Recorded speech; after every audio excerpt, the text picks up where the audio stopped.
Hello friends, आपण आता एक 3 BHK 1000 स्क्वेअर फीट कार्पेट बघणार आहोत, जिथे प्रत्येक फ्लॅट बरोबर आपण एक व्हिडिओ डोर फोन देत आहोत। डिझायनर पॅटर्न आहे, बल्की पॅटर्न नाही आहे, त्याच्यामुळे लुक वाईज छान दिसणार आहे। डोरला प्रत्येक रूमच्या डोर्सला आपण बायोमेट्रिक लॉक देत आहोत, जेथे तुम्हाला बायोमेट्रिक लॉकमध्ये नंबर कोडिंग प्लस 13 ते 14 लोकांचं तुम्हाला फिंगरप्रिंट हे ॲडजस्ट करता येतात। कार्ड कीज प्लस मास्टर की आणि सेफ्टी लॅचेस इनबिल्ड असणार आहेत। तर न्यू टेक्नॉलॉजी प्रत्येक फ्लॅट बरोबर दिली जाईल।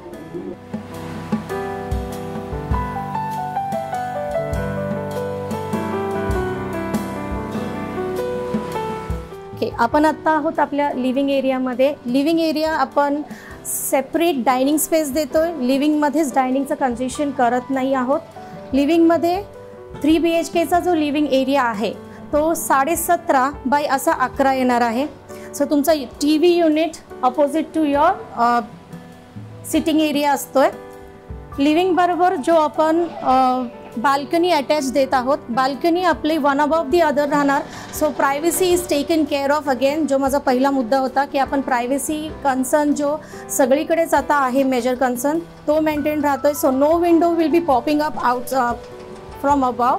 Privacy is taken care plus आपण इवन बाल्कनीला मोठं एक्सपोजर भेटावं, व्ह्यू चांगला भेटावा even from your sit out एरियापासनं, म्हणून आपण 4 पॅनल्स डोर देत आहोत प्लस 1 मस्किटो नेट। ओके, इथे तुम्हाला टफन ग्लासचं रेलिंग मिळून जाते।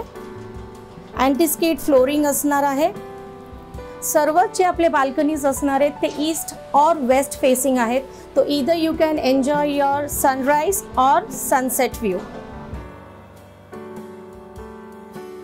आपला डायनिंग एरिया जसं मी मगाशी सांगितलं की लिव्हिंग एरियापेक्षा आपण डायनिंग स्पेस सेपरेट देत आहोत। तर तुम्ही बघू शकता 3 BHKमध्ये 8.7 बाय 6.8 डायनिंग स्पेस आपण देतोय। 2 BHKमध्ये सुद्धा आपण 5/8चा डायनिंग एरिया देत आहोत। ॲम्पल अमाऊंट ऑफ स्पेस आहे, एखाद्या व्यक्तीला पास थ्रू होण्यासाठी भरपूर जागा आहे। नॉर्मल डायनिंग एरियाज खूप कमी दिले जातात, इथे लॅविश डायनिंग स्पेस देतोय आपण।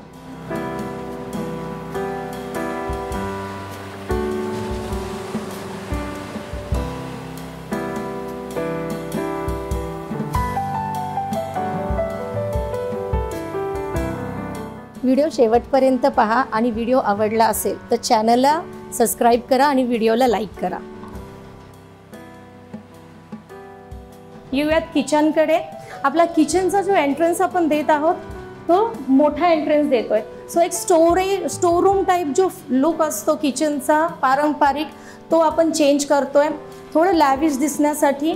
अजून थोडे ॲड-ऑन्स पण देतोय आपण डिझायनर प्लॅटफॉर्म देत आहोत इथे, प्लस लोअर कॅबिनेट्स आणि लोअर ट्रॉलीज देत आहोत।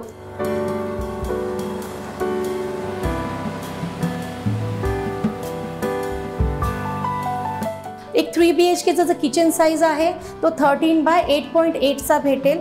त्यामध्ये नॉर्मल SS सिंकनी जे जुनाट लुक येतं ते आपण इथे रिप्लेस करतोय। आपण कॉट सिंक देत आहोत, ज्यानी डिझायनर लुक तुमच्या किचनला भेटेल आणि तुमचं किचन अजून थोडं छान वाटेल, लक्झरियस वाटेल।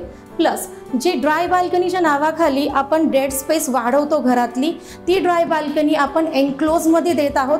त्याच्यामुळे हा एरिया जिथे मी उभी आहे आत्ता तो एक डेड स्पेस म्हणून म्हणल्यापेक्षा आपल्याला युटिलिटी स्पेस म्हणून मिळतोय।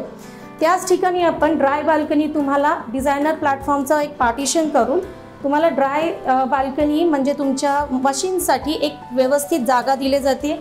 इनलेट आणि आउटलेट इथे दिले जाईल, प्लस मशीन आणि फ्रीजसाठी तुम्हाला पॉइंट्स ह्या वॉलवरती मिळतील।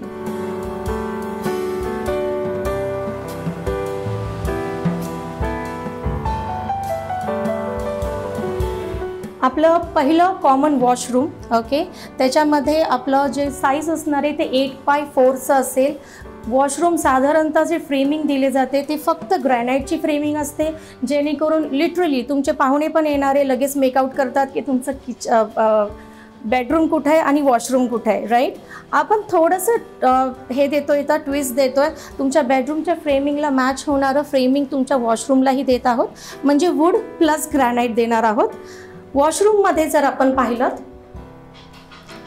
आपण वरतीपर्यंत टाइल्स देत आहोत, प्लस CP फिटिंग्समध्ये आपण स्टँडर्डाइज CP फिटिंग्स देत आहोत. 3 वर्षामध्ये जर चांगलं अजून अपग्रेडेड मॉडेल आले तर आपण तेही प्रोव्हाइड करणार आहोत. प्रत्येक वॉशरूममध्ये आपण सोलार पॅनल म्हणजे सोलार वॉटर कनेक्शन देत आहोत.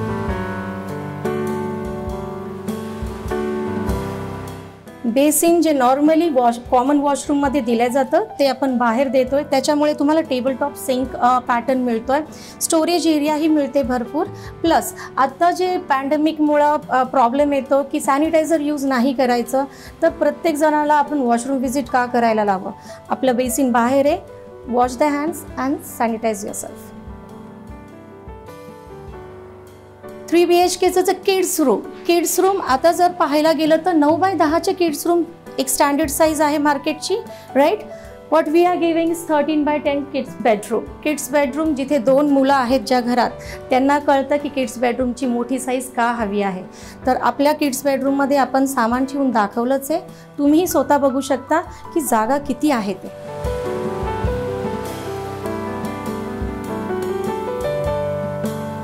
जर विंडोज पाहिल्या तर विंडो आपण एंड टू एंड विंडो देत आहोत. त्याच्यामुळं पुन्हा एकदा जो मी पहिला पॉईंट सांगितला, व्हेंटिलेशन अँड लाईट पॅसेज, तो इथे फुलफिल होतं. End to end window lining असणारे विथ अ मस्किटो नेट. येऊयात सिनियर सिटीजनच्या रूमकडे. ह्याला आम्ही सिनियर सिटीजन रूम का म्हणतोय आणि तिथे किड्स बेडरूम का म्हटलो, कारण त्याला वॉशरूम अटॅच नव्हतं किड्स बेडरूमला. इथे सीनियर सिटीजनच्या रूमला washroom attach. Now this room is 12x10. Okay. इथे आपण पुन्हा एकदा वॉर्डरोब अरेंज करून दाखवला आहे. Plus a book shelf, plus तुमचं बेड आलाय. तरीसुद्धा जागा भरपूर आहे, हाच दाखवायचा प्रयत्न केला आहे. ठीक आहे. त्याला वॉशरूम अटॅच्ड आहे म्हणून मी सिनियर सिटीजन रूम असं पहिल्यांदा म्हटले. सिनियर्सला वॉशरूम इवन रात्री वगैरेही लागतं, त्यामुळे हे वॉशरूम असणारे 8x4.5. पुन्हा एकदा टेबल टॉप सिंक आणि वॅट्रिफाईड टाईल्स वगैरे इथे तुम्हाला मिळून जातील. मास्टर बेडरूमकडे येऊयात. Master bedroom 13x10.3 for 1000 square feet का कार्पेट एरिया. इथेही साधारणतः एक नॉर्मल थिंकिंग असते की आमच्या बेडरूमला बाल्कनी काय. अहो सर, मॅम, बाल्कनी काय कामाची जिथं फक्त उभं राहून चहा पिता येईल. आम्ही तीच जागा एन्क्लोज करून दिली आहे. तुम्ही इथे चेअर टाकून व्ह्यू एन्जॉय करू शकता. तुमच्या ॲम्युनिटी फेसिंग किंवा ओपन स्पेस फेसिंग जो काही व्ह्यू असेल किंवा सनसेट व्ह्यूसुद्धा तुम्ही तुमच्याच खिडकीच्या इथून एन्जॉय करू शकता.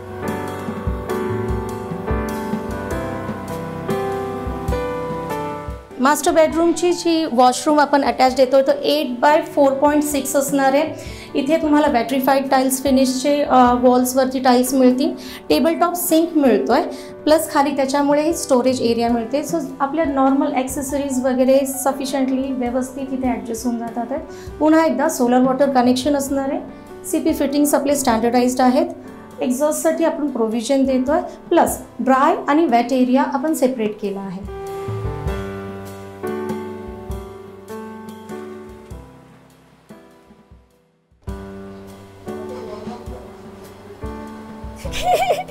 सॉरी. आणि व्हिडिओ उलट बोलते मी.